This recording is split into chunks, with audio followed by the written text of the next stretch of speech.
Hey, what's up guys? Welcome to the video. In this video, I'm going to show you how to get intersection in Elementor.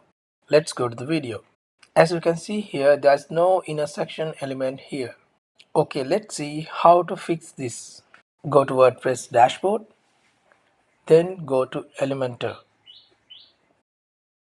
Then click on settings. Click on features and scroll down.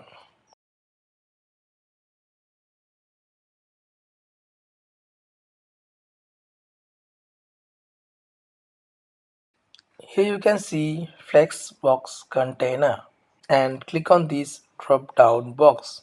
Then select inactive. Click on deactivate.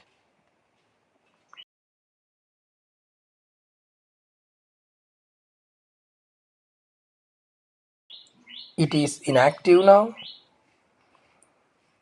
Then click on save changes.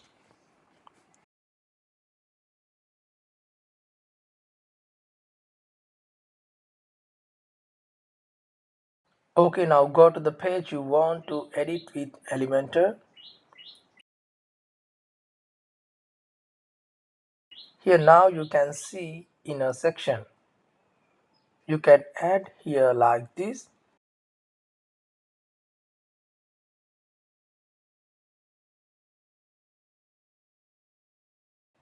Hope you guys enjoyed the video. Thumbs up, comment below and hit the subscribe button.